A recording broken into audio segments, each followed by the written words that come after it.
Well, good morning, and thank you very much for coming to this session.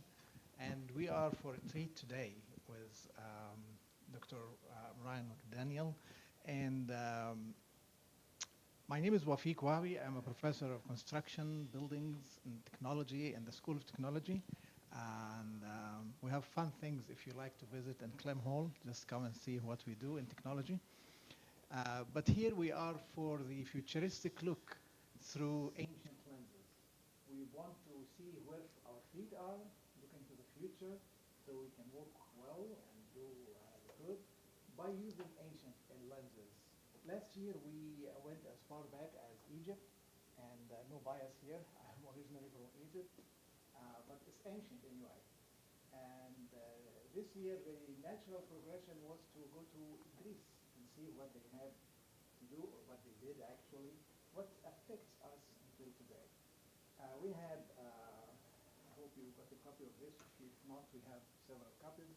If you browse even in the title of the sessions that you attended or maybe missed, you will be enlightened even by reading this book. So I encourage you to get a copy. It's free.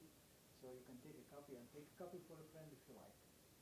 We are almost in the middle of the symposium now that ends next week with a grand finale with Olympics and dance and music next Wednesday. So I encourage you to pick up as much as possible from this symposium, and I hope to see you again.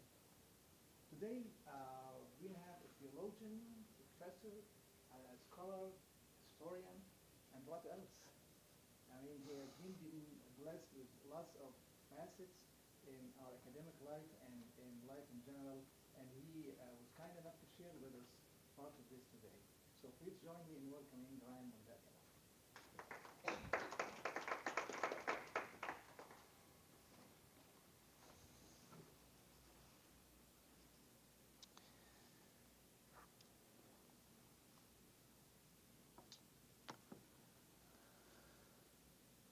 I'm calling my presentation today Hagia Sophia, Sacred Wisdom from the Christian Tradition of the Greeks.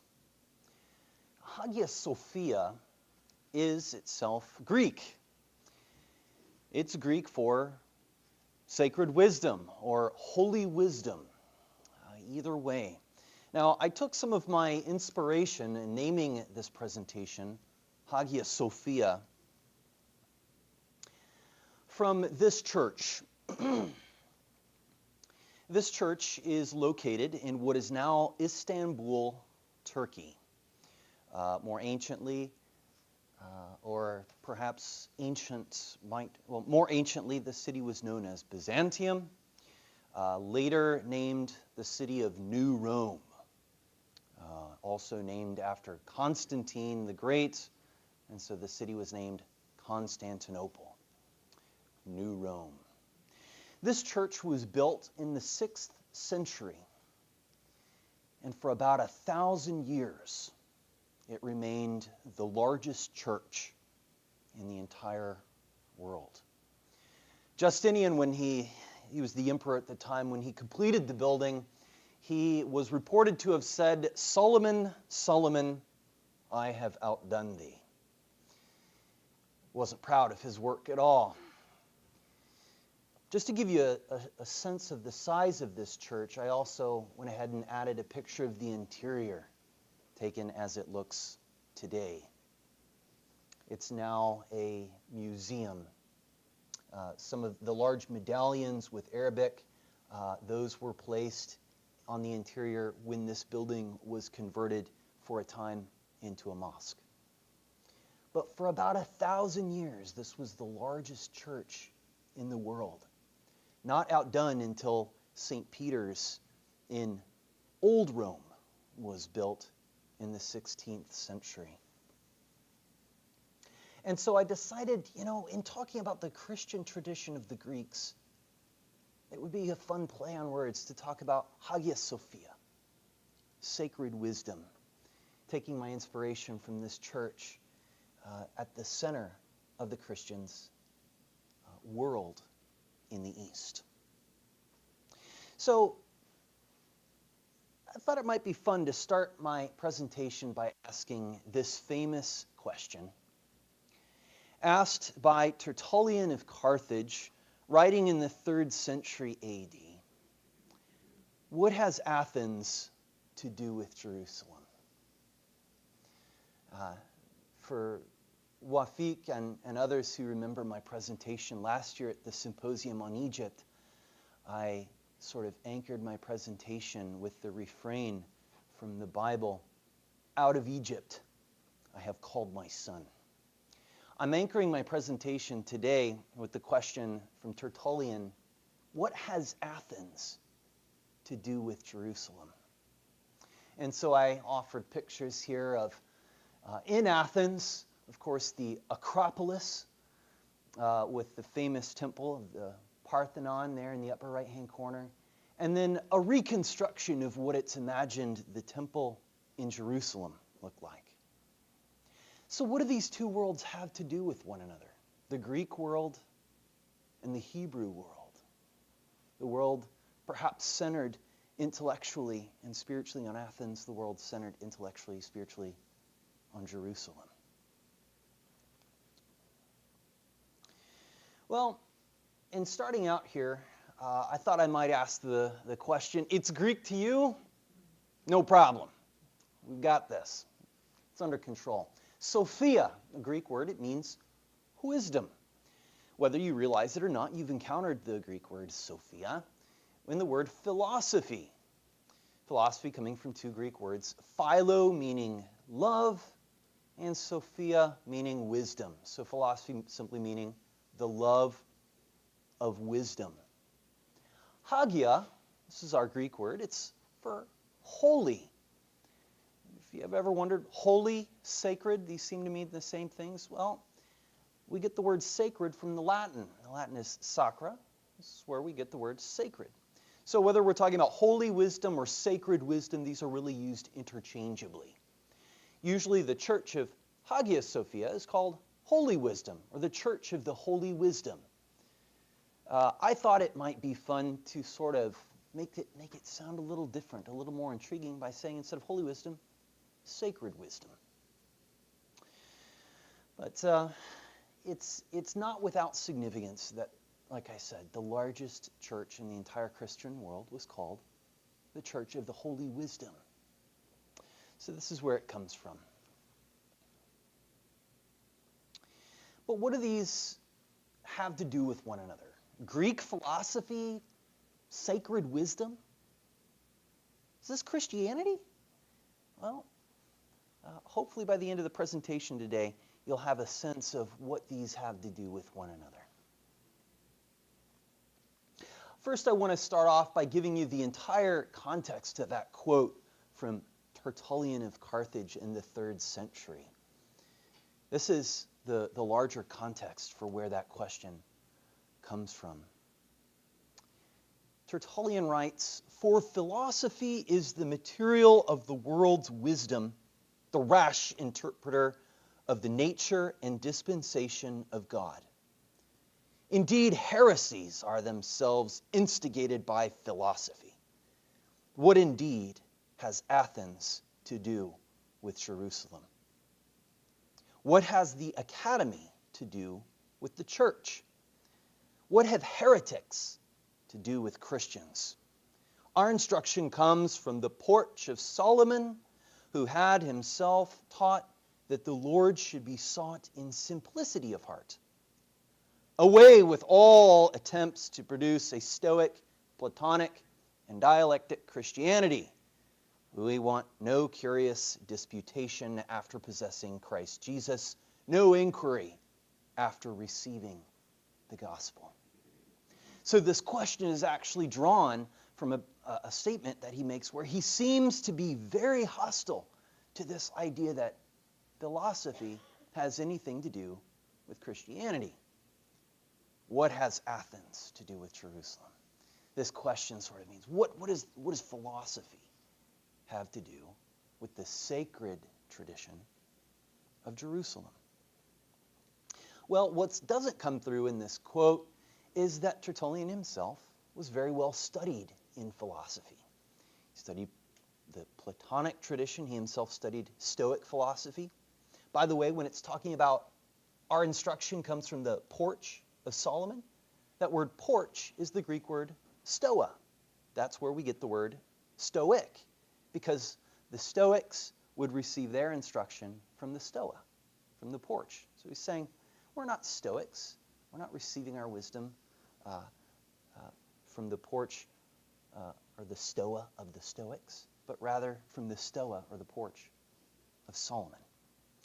So even in saying this and seeming so hostile to this Greek wisdom tradition, he is nonetheless himself trained in and uses Greek philosophy. So in my presentation, I'm breaking it down roughly into two major sections. In the first section, I'm going to talk about Greeks in the Bible. The Greeks, it turns out, show up quite a bit in the Bible. And I'm going to take a look at one particular story that I'm going to tell, how the Greeks show up in the Bible. And then in the second portion of my presentation, I'm going to talk about this idea of sacred wisdom within the longer Greek tradition among the Christians. So first, the Greeks in the Bible. I'm going to start off with the book of Daniel and read two passages from chapter 9. He shall put an end to sacrifice and offering, and on the wing of abominations shall come one who makes desolate. From chapter 11, for ships of Kittim. The Kittim in this context means the Greeks. You might not know that if you're reading an English translation of the Bible, but he's talking about the Greeks. For ships of Kittim shall come against him, and he shall be afraid and withdraw, and shall turn back and be enraged and take action against the holy covenant. He shall turn back and pay attention to those who forsake the holy covenant. Forces from him shall appear and profane the temple and fortress, and shall take away the regular burnt offering, and they shall set up the abomination that makes desolate. All right, so we've got this abomination of desolation, as it came to be known. Gosh, it sounds formidable. Some sort of abomination. It's going to make for desolation. This is an ominous word here coming from Daniel. So the question is, what happened? What is this abomination that causes desolation? Well, meet Alexander the Great.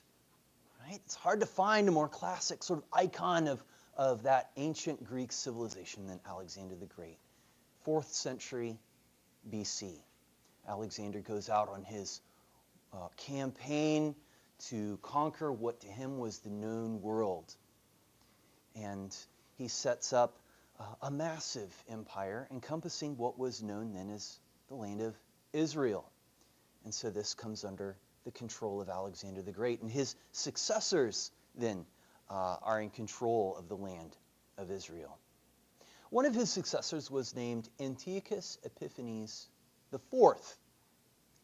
It's Antiochus Epiphanes IV who performs this abomination that causes desolation. Where is this written about? Well, the ancient Christians read the Bible in Greek. And in the Greek Bible, there are books that don't presently appear in most Protestant editions of the Bible. So when the Greek Christians are reading their Bible, they open up and they read books like the first book of the Maccabees and the second book of the Maccabees. And they read the story of how one of the successors of Alexander the Great, Antiochus Epiphanes IV in the Seleucid dynasty, perpetrates this heinous act. Here's one account from 2nd Maccabees. Zeus is worshipped in the Jerusalem temple. An excerpt from the account. The king sent an Athenian senator to compel the Jews to forsake the laws of their ancestors and no longer live by the laws of God. Also to pollute the temple in Jerusalem and call it the temple of Olympian Zeus. Harsh and utterly grievous was the onslaught of evil. For the temple was filled with debauchery and reveling by the Gentiles, who dallied with prostitutes and had intercourse with women within the sacred precincts, and besides brought in things for sacrifice that were unfit. The altar was covered with abominable offerings that were forbidden by the laws. People could neither keep the Sabbath nor observe the festivals of their ancestors, nor so much as confess themselves to be Jews. On the monthly celebration of the king's birthday, the Jews were taken under bitter constraint to partake of the sacrifices. A decree was issued to the neighboring Greek cities that they should adopt the same policy toward the Jews and make them partake of sacrifices and should kill those who did not choose to change over to Greek customs. This is a brief excerpt from the account of what was referred to in Daniel as the abomination that causes desolation. One of the successors of Alexander the Great comes in, takes over the temple in Jerusalem, says, "This is now a temple to the Olympian Zeus." And there's sexual acts that are performed in the precinct of the temple that are considered wickedness and evil for the Jews. There's various sacrifices that are offered, and many other atrocities that are going on in the Jerusalem temple. The worship of the God of Israel ends, and this becomes the status quo for about 3.5 years. And so the temple in Jerusalem is no longer a place of worship for the God of Israel, but for Zeus. And the Jews are compelled on pain of death to adopt Greek customs and abandon their own. So it can rightly be asked, if that sort of story, indeed, what has Athens to do with Jerusalem? It seems as though Athens had been set up as the enemy of Jerusalem. Well, Athens has her day, but Jerusalem makes a comeback. The following is a brief account of how the Jews, for their part, rallied. They came back, recaptured, reclaimed, and rededicated their temple in Jerusalem, the worship of their own God. The Jerusalem temple restored. The account reads from 1 Maccabees. Judas and his brothers said, "See, our enemies are crushed. Let us go up to cleanse the sanctuary and dedicate it." Early in the morning, on the 25th day of the 9th month, which is the month of Chislev, they rose and offered sacrifice, as the law directs, on the new altar of burnt offering that they had built. At the very season and on the very day that the Gentiles had profaned it, it was dedicated with songs and harps and lutes and cymbals. All the people fell on their faces and worshipped and blessed heaven, who had prospered them. So they celebrated the dedication of the altar for 8 days. All right, so this is after they rally together, they come together, unite in their military might. They overthrow the Greeks, reestablish worship in the Jerusalem temple, and they rededicate it. Right? This is an important word. They dedicate the temple once again to the worship of their own God. And the celebration goes on for 8 days. Does anyone know, we're now past Halloween yesterday, today being the day of All Hallows or All Saints Day. And does anyone know that for those in the Jewish tradition, what holiday is coming up fairly soon? Sometimes people think that the Jews the Jewish people have a kind of, Jewish version of Christmas? Hanukkah. Hanukkah. Turns out, what has Athens to do with Jerusalem? It turns out Hanukkah finds its origin in the encounter between Athens and Jerusalem. Hanukkah is the celebration of this dedication. In fact, it's only in later times that the celebration comes to be called Hanukkah. Before that, it was simply called the Feast of Dedication, because it celebrated the rededicating of the temple in Jerusalem, reclaiming it away from the worship of Zeus and back to the worship of the God of Israel. All right, so the Feast of Dedication is established, and it came to be known as Hanukkah. From 2 Maccabees chapter 10, they decreed by public edict, ratified by vote, that the whole nation of the Jews should observe these days every year. So every year on the 25th day of Kislev, they celebrate these 8 days. What some people may not know is that in the Christian Bible, Jesus is said to celebrate Hanukkah. This might come as a huge surprise. Right there hiding out in the Christian Bible the whole time. But Jesus celebrates Hanukkah. From John chapter 10. At that time, the Feast of Dedication took place at Jerusalem. It was winter, and Jesus was walking in the temple in the colonnade of Solomon. So in John's Gospel, chapter 10, Jesus is there in this temple in Jerusalem, celebrating Hanukkah, then known as the Feast of Dedication. So, what has Athens to do with Jerusalem? Well, there's a hostile encounter. The Kittim, right? Alexander the Great and his successors come in, compel the Jews to adapt Greek customs, profane their temple, worship Zeus. The Jews rally, they retake their temple, they rededicate it to the worship of their own God. And Jesus is even seen in the temple celebrating Hanukkah.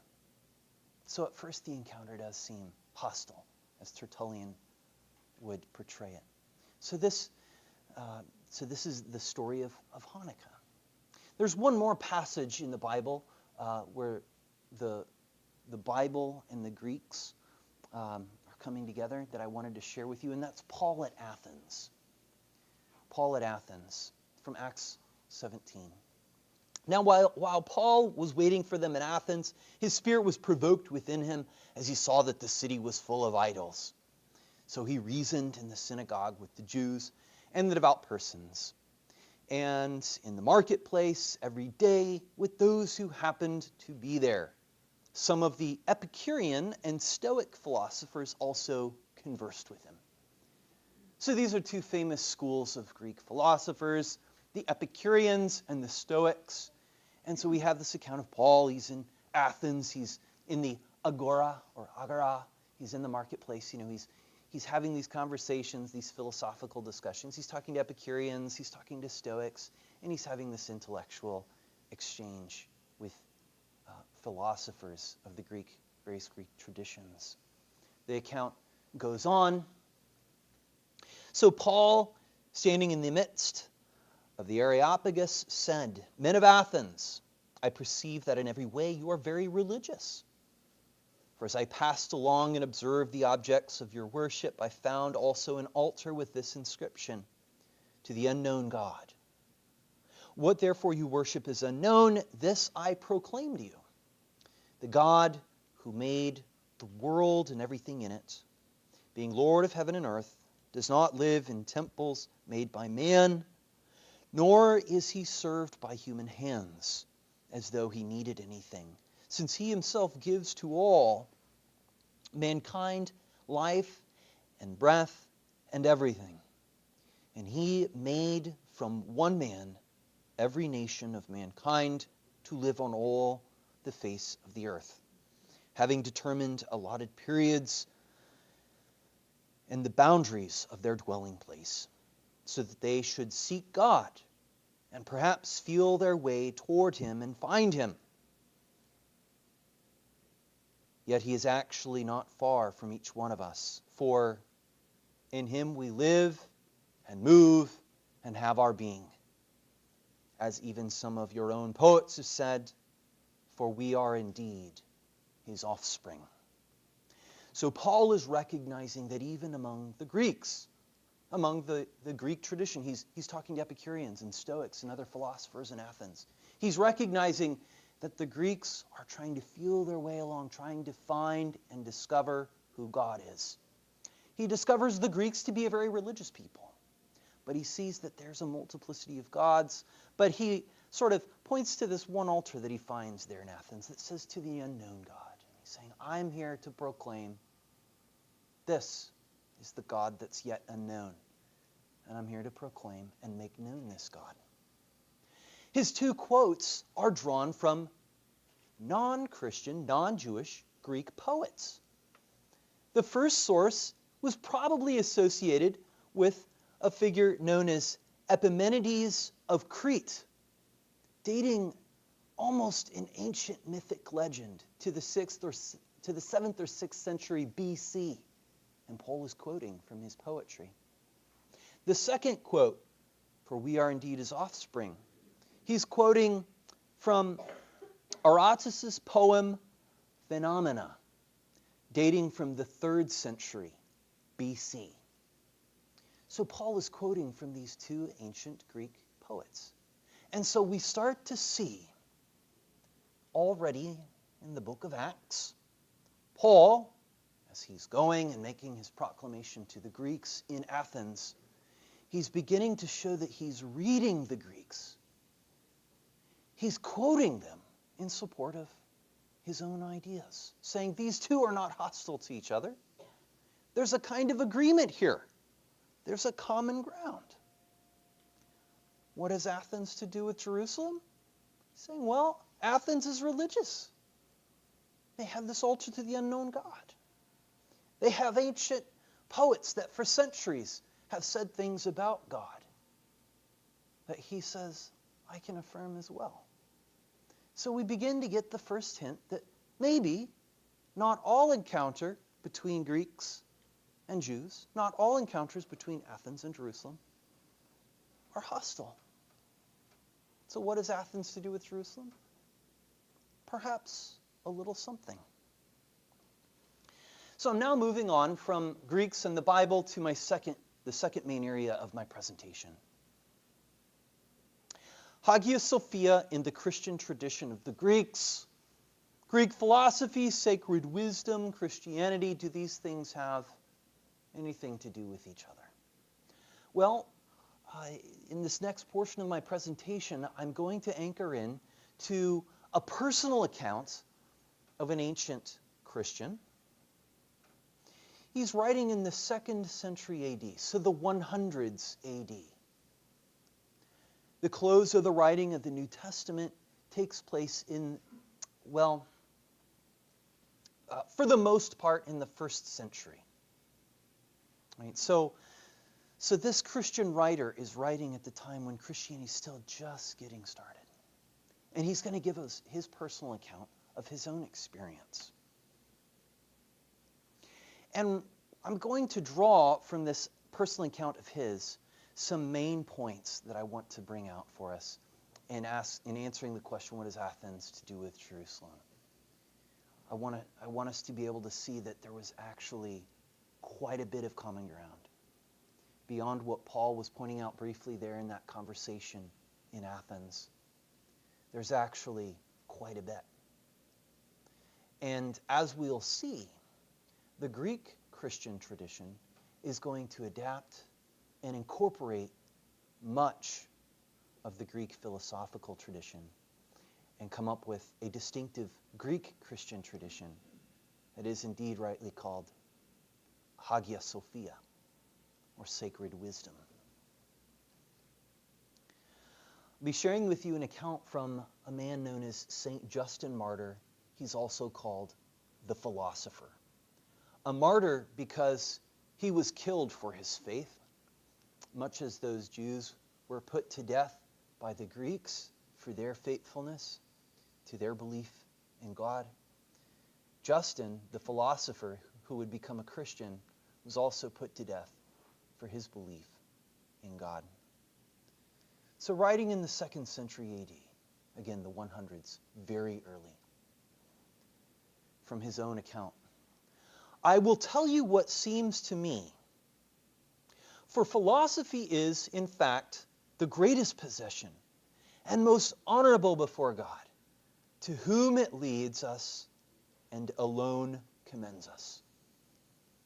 So he's basically saying that for him, by the way, this account is before he's a Christian. He's giving an account of his life and his experience as a philosopher before a Christian. So he's a Greek philosopher at this point. And he's saying, what is the point of philosophy? Philosophy is to lead us to God. Philosophy commends us to God. So remember back when Paul was talking to the Athenians, saying we're trying to feel our way, the Greeks are feeling their way along, trying to know God. Justin says, indeed, he's affirming that this is what Greek philosophy is about, coming to a knowledge of God. In another portion of his own account, again, this is before he's a Christian, the perception of immaterial things quite overpowered me, and the contemplation of ideas furnished my mind with wings, so that in a little while I supposed that I had become wise. And such was my stupidity. I expected forthwith to look upon God, for this is the ultimate goal of Plato's philosophy. The deity cannot be seen merely by the eyes, as other living beings can, but is discernible to the mind alone, as Plato says, and I believe him. So as a follower of the philosophy of Plato, he's saying that he contemplated immaterial ideas. He recognizes that he can't see God with his physical eyes, but that, quote, his mind was given wings. That is to say, his mind could ascend through contemplation to a knowledge of God. He calls himself stupid because he thought he could come to a knowledge of God quickly. Saying this isn't achieved quickly or easily. And later, he's going to say, not on human effort alone at all. He goes on another portion of his own account. And while I was thus disposed, when I wished at one period to be filled with great quietness. I want to pause there. He wishes to be filled with great quietness. Again, this is before he's a Christian. Keep that tucked away.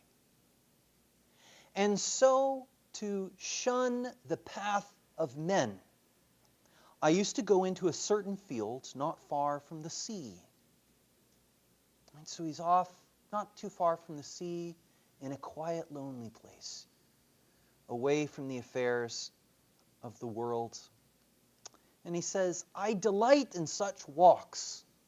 He was taking a quiet walk in a solitary place, where my attention is not distracted. For converse with myself is uninterrupted. Compellingly contemporary.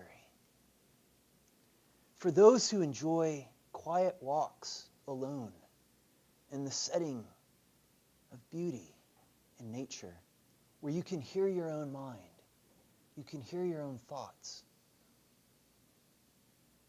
This is something that Justin said that he delighted in. He wanted to get away from the noise and busyness of the world and withdraw to quiet, for quietness. He says he wants to be filled with great quietness, where he can think and contemplate. Allow his mind to have wings and ascend to a knowledge of God. All of this is not as a Christian, but as a Platonic philosopher. What has Athens to do with Jerusalem? we're starting to see some similarities. He goes on. This is where Justin is not speaking, but he's actually hearing about what he might lack and what he might gain. There existed long before this time certain men more ancient than all those who are esteemed philosophers, both righteous and beloved by God, who spoke by the divine Spirit. They are called prophets. These alone both saw and announced the truth to men, speaking those things alone which they saw and which they heard, being filled with the Holy Spirit. Their writings are still extant, and he who has read them is very much helped in his knowledge of the beginning and end of things, and of those matters which the philosopher ought to know, provided he has believed them. So he's saying there's yet a more ancient wisdom than even what was known by the philosophers. Seen, known, and proclaimed by men called prophets, who recorded them in writings. And that he's not saying being a philosopher is in any way in contradiction to the writings of the prophets, but he's saying that philosophers benefit by knowing the writings of the prophets, because they received and they saw what the philosophers did not. And so this is the beginning of Justin's conversion. His movement from being not just a philosopher and follower of Plato, but his movement toward this religion, Christianity.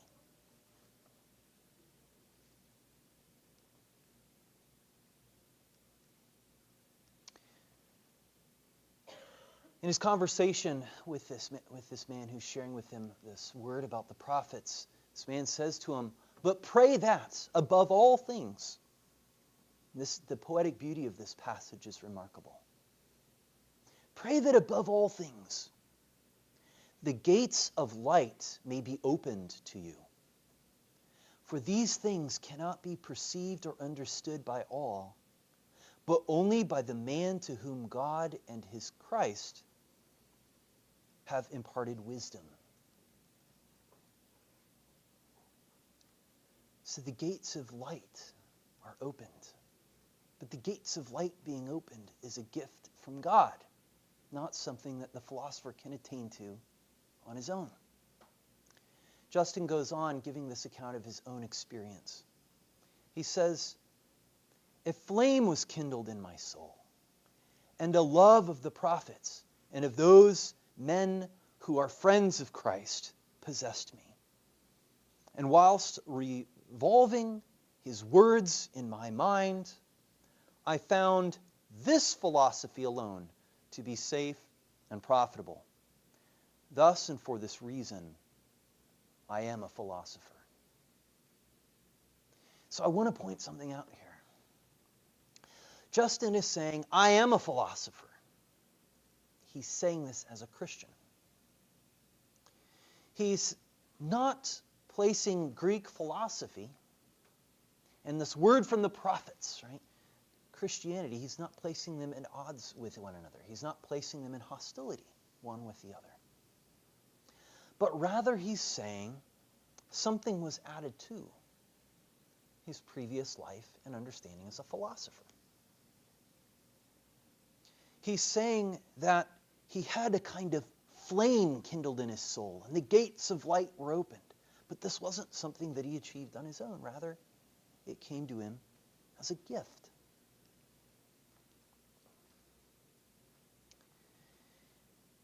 So at this point, that concludes what I'm going to share with you about Justin Martyr, the philosopher. But in this brief account that he gives of his own life, in fact, those were excerpts from his own account of his own conversion, from being a Greek philosopher to not ceasing to be a philosopher, but adding to that his identity as a Christian. It can be asked, what has Athens to do with Jerusalem? Well, I'm going to draw from this account from Justin a few observations of how we can answer this question. what Athens does indeed have to do with Jerusalem. And this account of St. Justin's own conversion becomes typical of the Greek Christian tradition. It becomes a part of the tradition of Hagia Sophia, sacred wisdom, holy wisdom in the Greek Christian tradition. First of all, there's the commonality of the goal being to see God. According to Justin's account, the goal of Greek philosophy, the love of wisdom, was nothing less than to see God. We saw Paul in Athens appealing to the Athenians saying, "You're feeling your way along trying to find God. I'm here to proclaim a knowledge of God, to bring that knowledge of the prophets that Justin was referring to." In Greek, to see God is described with the Greek term theosis, from the Greek word theos, God. Theosis means a transformation of the human person. If you were here and you heard my presentation on the Christian tradition in Egypt, you heard me speak about this at length, that the human person is not able, on human strength and human power alone, to see God. And thus, though this is the desire of the philosopher, it will be frustrated unless God intervenes. God is the only one that has the power to transform the human person, to open the gates of light, to kindle that heart and the soul, and allow the human person to see God. The human person does not in human strength see God, but God in God's strength allows the human person to see God. So this transformation of the human person, to be made, to be fully transformed into the image and likeness of God, is called theosis, which allows the human person to see and to know God. In the Greek Christian tradition, this is called theosis. Worldly distractions are cast aside. This was true for Justin as a philosopher before he was a Christian. Remember, he said he delighted in going out to lonely places in an open field by the sea where he would walk. He could hear and know himself. He could hear his own mind. He could have clarity. He said that he would seek great quietness so that he could cast aside the worldly cares and focus on God, on a true knowledge, allow his mind to grow wings and ascend to heaven. In Greek, this is described with two terms, askesis and apatheia. Askesis, as I described in my presentation on the Egyptian Christian tradition, this is available online, by the way, this talk, my talk on the Egyptian Christian tradition. It's still available online on the website. Askesis means laying aside the distractions of the world and training for spiritual excellence to experience theosis and allow one's mind to ascend to a knowledge of God. Apatheia, this is related to the English word apathy. But apathy in the English language usually refers to not caring about anything at all. This isn't what the Greek Christian term means. Apatheia refers to a lack of pathos, that is to say, a lack of passions. The passions are all of those worldly cares, all of those worldly thoughts, every manner of distraction, and what might simply be called noise in our own mind. They're things that drag us down. They're things that draw us to what is not beneficial to us. They're a kind of wounding or illness within our soul. Apatheia simply means to be set free from passions, to be without them. And so worldly distractions are cast aside through askesis and apatheia. This was true in both the Greek philosophical tradition and the Greek Christian tradition. Remember, Justin sought for great quietness. This is a very important term in the Greek Christian tradition.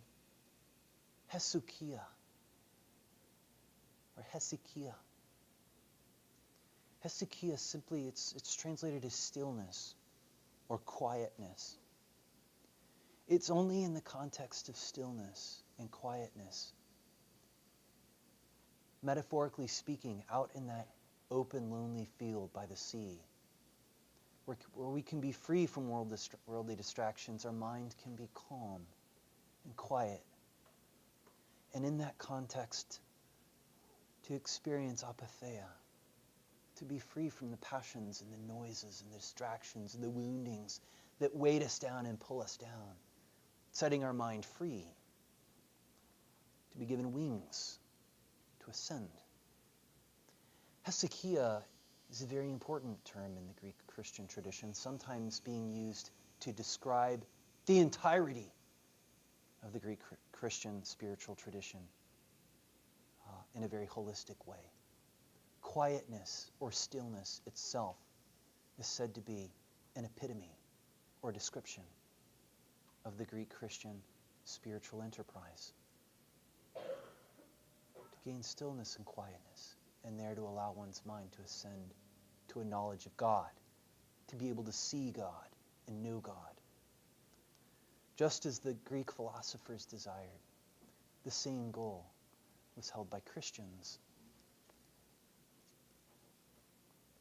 Remember, in that account, St. Justin has an inner attentiveness and watchfulness, and this is cultivated.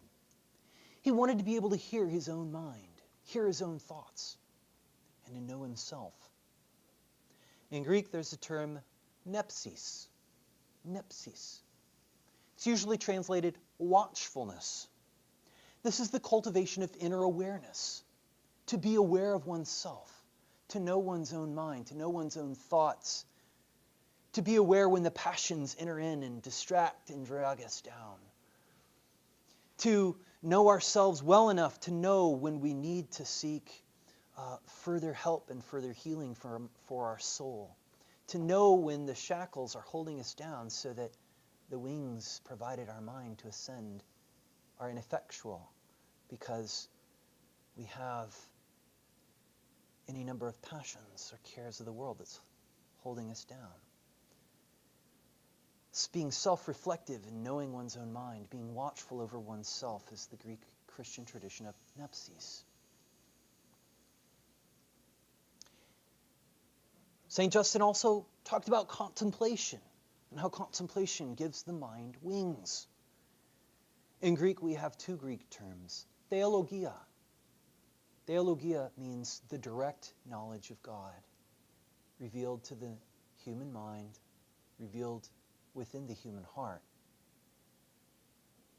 For the Greek Christian tradition, it's only when the mind is in the heart that it there receives a direct knowledge of God, a vision of God. The Greek term noesis, this is not simply coming to a knowledge by discursive thought, but in the Greek Christian tradition, noesis is a Greek term that refers to the intellect's doing intellection, right? A sort of direct knowledge, a direct perception of ideas, of truths. There was to some degree a sense in which this is what Justin was trying for, this is what he was seeking, even before he was a Christian, as a Platonic philosopher. This is true also in the Greek Christian tradition. Justin also points out that the prophets have seen what the philosophers have not. So the Greek philosophical tradition on its own is not enough. There needs to be more. And the prophets reveal what the philosophers could not know. Justin refers to the gates of light that open. He refers to how the gates of light open and God, through Christ, imparts true wisdom and a fire kindled in the soul. In Greek, there's a term called metanoia. Metanoia describes when God intervenes to act in a human's heart and open up the gates of light, imparting true wisdom and kindling a fire in the human soul. He says he couldn't do this on his own. Even as sincere as he was, he couldn't do it on his own. God had to intervene in order to do what only God can do in the human heart. It was a conversion experience for him. He changed. He had a change of heart. This experience of an inner change of heart is described with the Greek term metanoia. It's a transformation. It's a change of heart.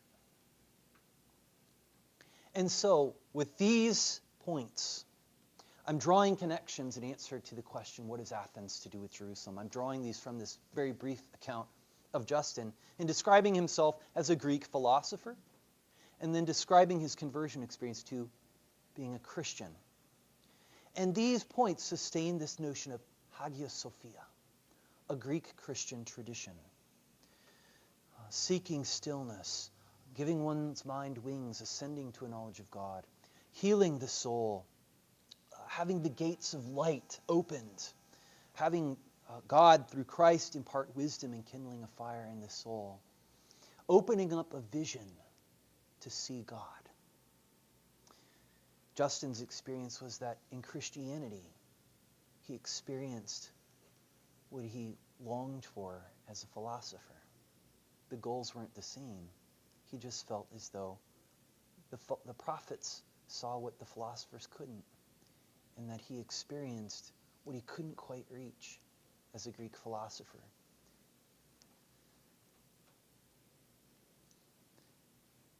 In my concluding remarks, I'd like to share one quote from St. John of Damascus. Writing in the 8th century AD, he's very emblematic of the Greek Christian tradition. He says, quote, "Philosophy again is the love of wisdom, but true wisdom is God. Therefore, the love of God, this is true philosophy." Remember, philosophy means the love of wisdom.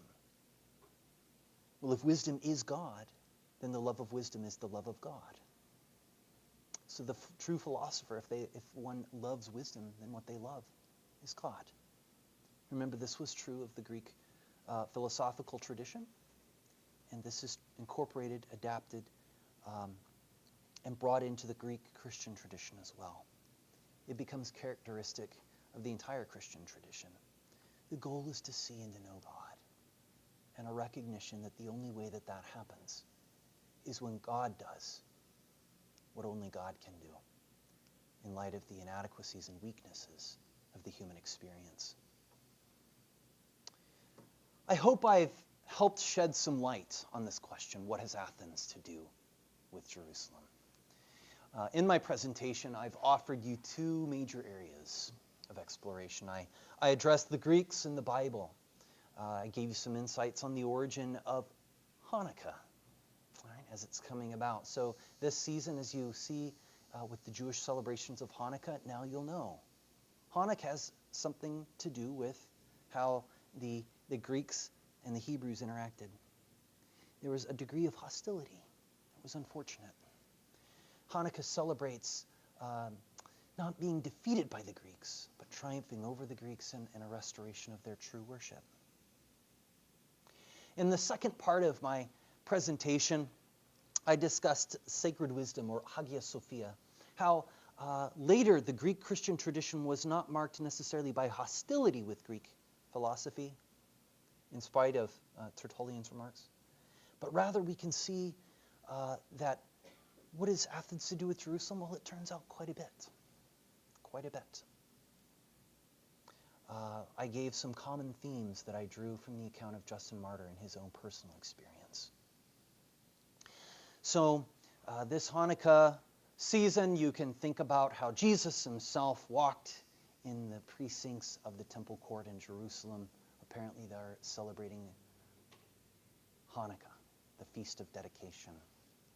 And you can think about Hagia Sophia, the tradition of holy wisdom or sacred tradition, sacred wisdom, carried on in the tradition of the Greek Christians. So you can consider both of these aspects of Hagia Sophia as you think about what Athens has to do with Jerusalem.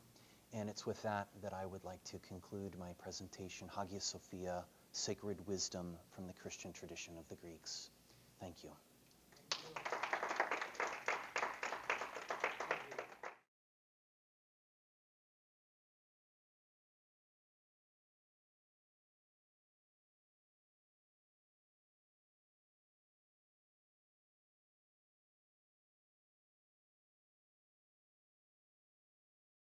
Not outdone until St. Peter's in Old Rome was built in the 16th century.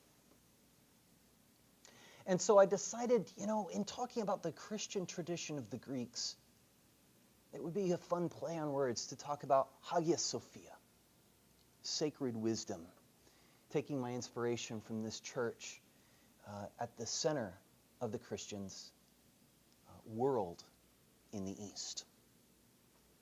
So I thought it might be fun to start my presentation by asking this famous question, asked by Tertullian of Carthage, writing in the 3rd century AD. What has Athens to do with Jerusalem? For Wafik and others who remember my presentation last year at the Symposium on Egypt, I sort of anchored my presentation with the refrain from the Bible, "Out of Egypt I have called my son." I'm anchoring my presentation today with the question from Tertullian, what has Athens to do with Jerusalem? And so I offered pictures here of, in Athens, of course, the Acropolis with the famous temple of the Parthenon there in the upper right-hand corner, and then a reconstruction of what it's imagined the temple in Jerusalem looked like. So what do these two worlds have to do with one another? The Greek world and the Hebrew world. The world perhaps centered intellectually and spiritually on Athens, the world centered intellectually, spiritually on Jerusalem. Well, in starting out here, I thought I might ask the question, it's Greek to you? No problem. We've got this. It's under control. Sophia, a Greek word, it means wisdom. Whether you realize it or not, you've encountered the Greek word Sophia in the word philosophy. Philosophy coming from two Greek words, philo meaning love, and Sophia meaning wisdom. So philosophy simply meaning the love of wisdom. Hagia, this is our Greek word, it's for holy. If you have ever wondered, holy, sacred, these seem to mean the same things. Well, we get the word sacred from the Latin. The Latin is sacra. This is where we get the word sacred. So whether we're talking about holy wisdom or sacred wisdom, these are really used interchangeably. Usually the Church of Hagia Sophia is called Holy Wisdom, or the Church of the Holy Wisdom. I thought it might be fun to sort of make it sound a little different, a little more intriguing by saying instead of holy wisdom, sacred wisdom. From this church. This church is located in what is now Istanbul, Turkey. More anciently, or perhaps more anciently, the city was known as Byzantium. Later named the city of New Rome, also named after Constantine the Great, and so the city was named Constantinople, New Rome. This church was built in the 6th century, and for about 1,000 years, it remained the largest church in the entire world. Justinian, when he was the emperor at the time, when he completed the building, he was reported to have said, "Solomon, Solomon, I have outdone thee." Wasn't proud of his work at all. Just to give you a sense of the size of this church, I also went ahead and added a picture of the interior, taken as it looks today. It's now a museum. Some of the large medallions with Arabic, those were placed on the interior when this building was converted for a time into a mosque. But for about 1,000 years, this was the largest church in the world.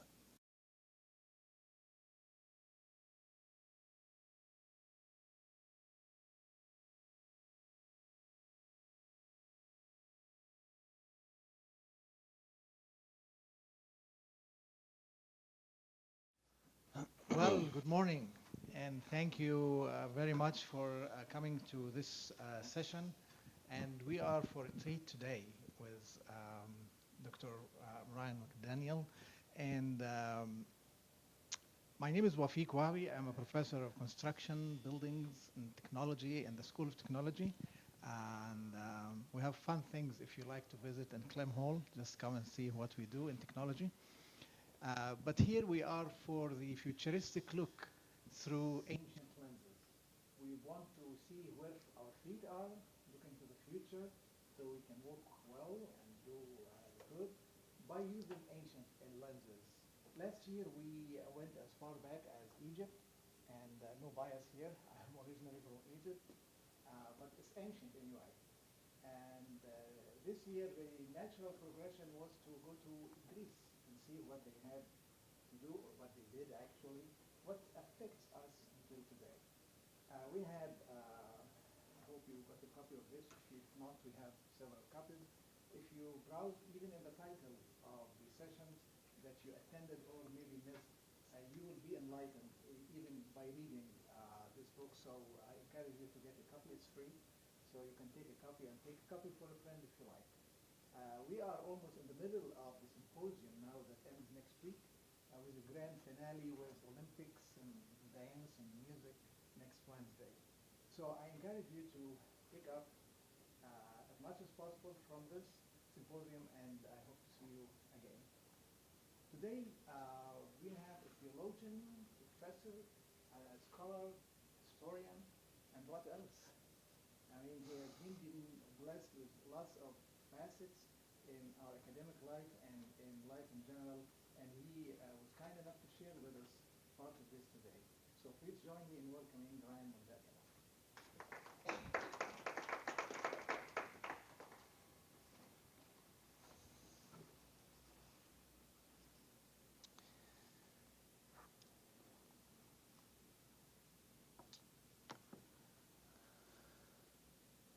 I'm calling my presentation today Hagia Sophia, Sacred Wisdom from the Christian Tradition of the Greeks.